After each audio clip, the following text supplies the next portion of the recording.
Okay mga kamatis, mga kaibigan, welcome to the main event of the evening.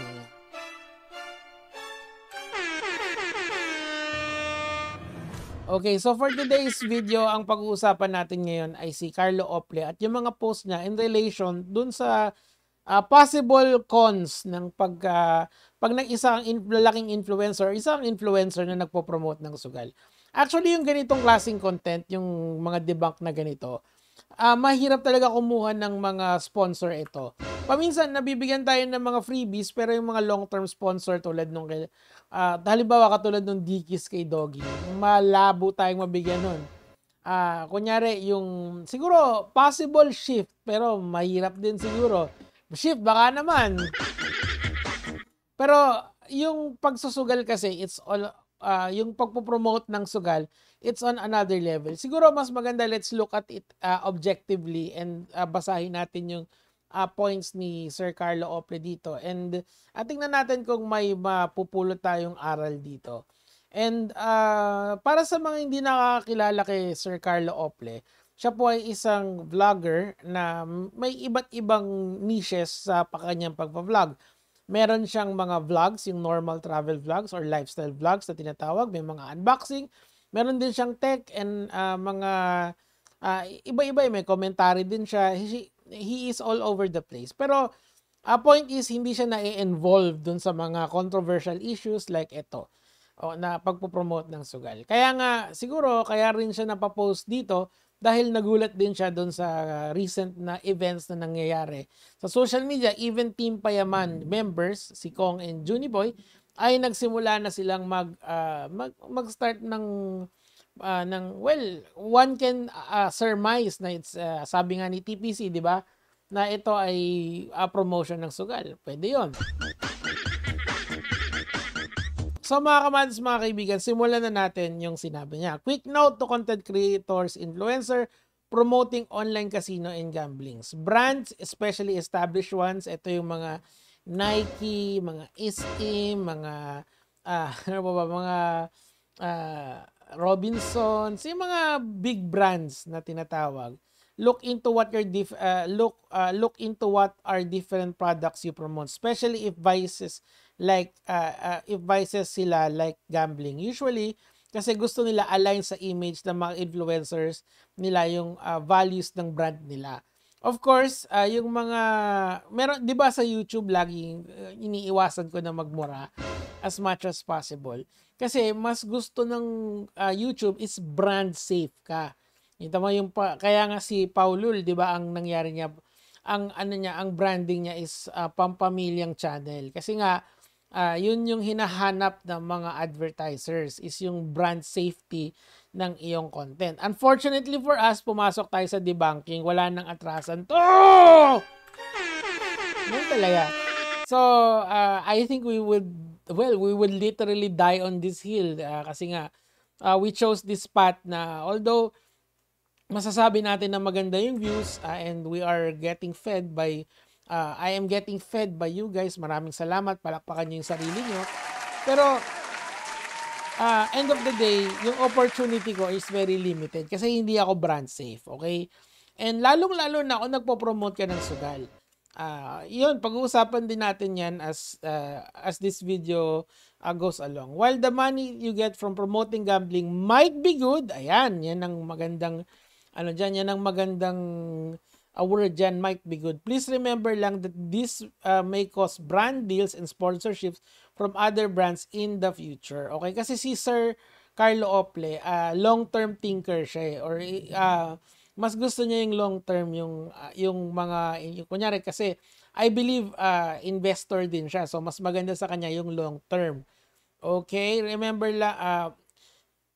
lang, this may cause branded from the future. Every content that you post builds your brand. So, make sure lang that you are fully aware of this before you are promoting online casinos.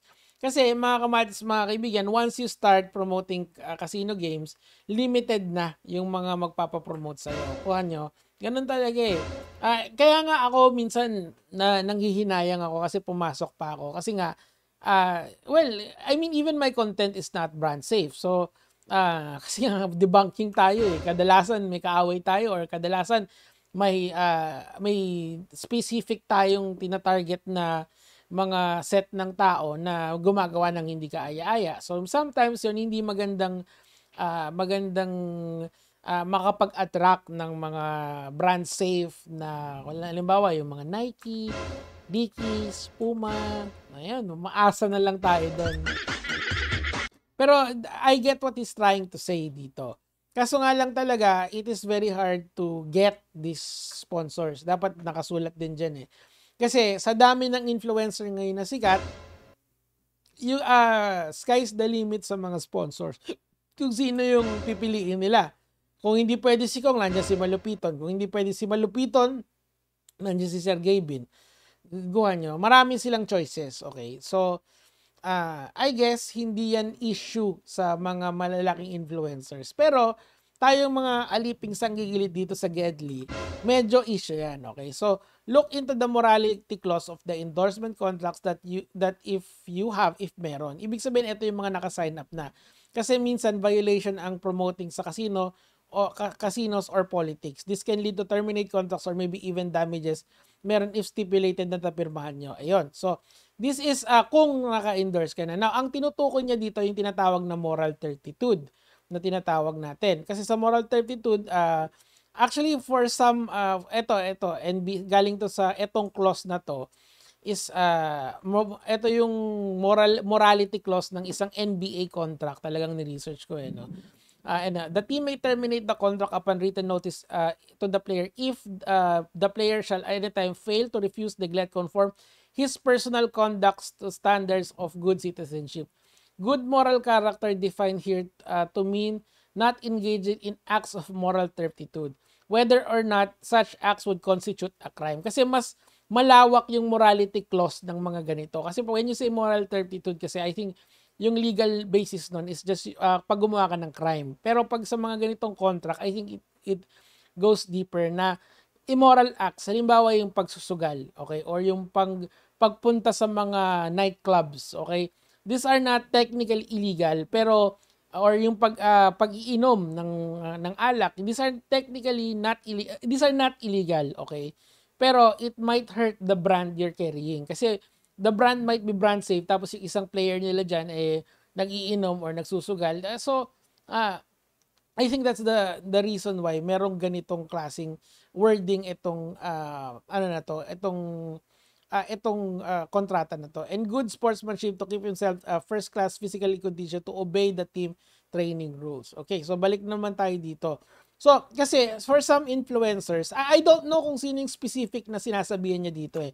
Pero if I'm going to follow the logic of this text, I think ang sinasabihan niya dito yung malalaki.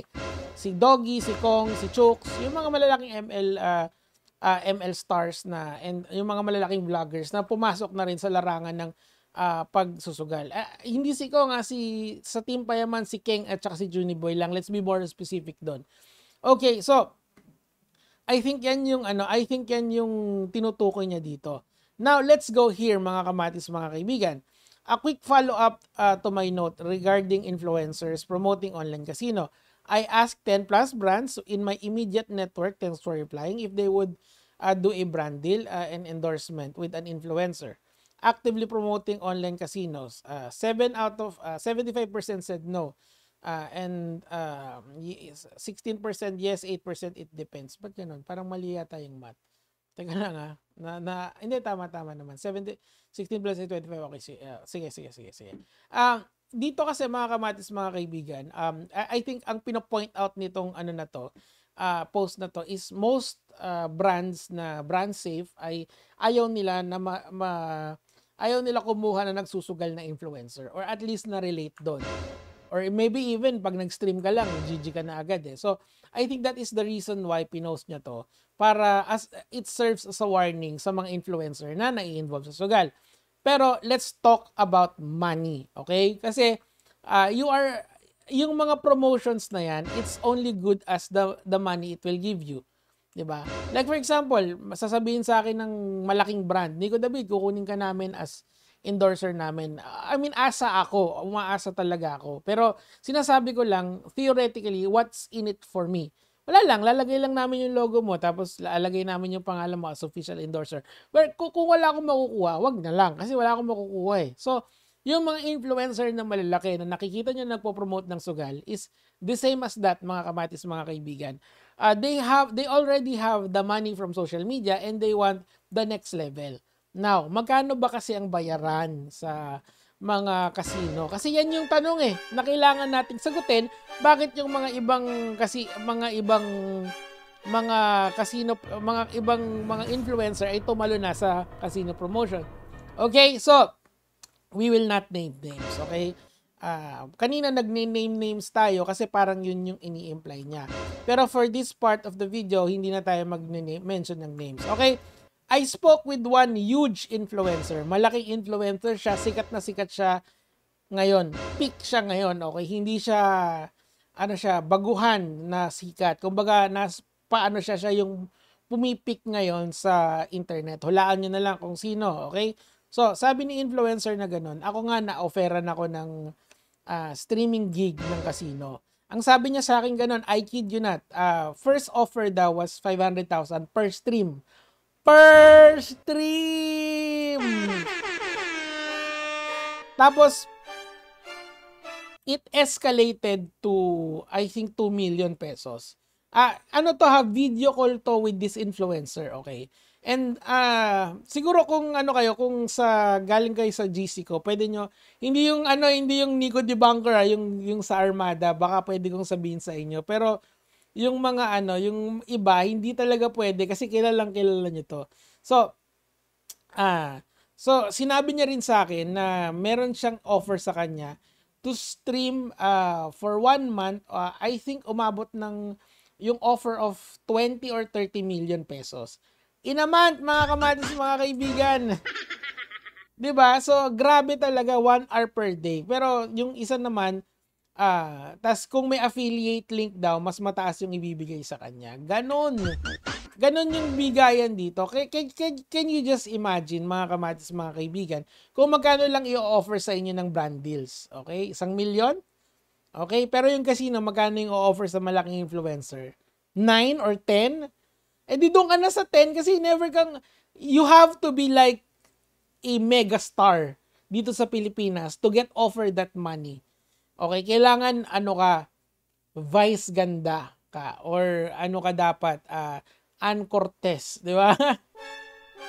Pero kung sikat na influencer ka lang na ang niche mo lang talaga or yung internet, yes, meron kang X amount of billions of followers, pero you will never be a nationwide hit. Like for example, yung mga nabanggit kong name, hindi ka Coco Martin, di ba? Gets mo yon?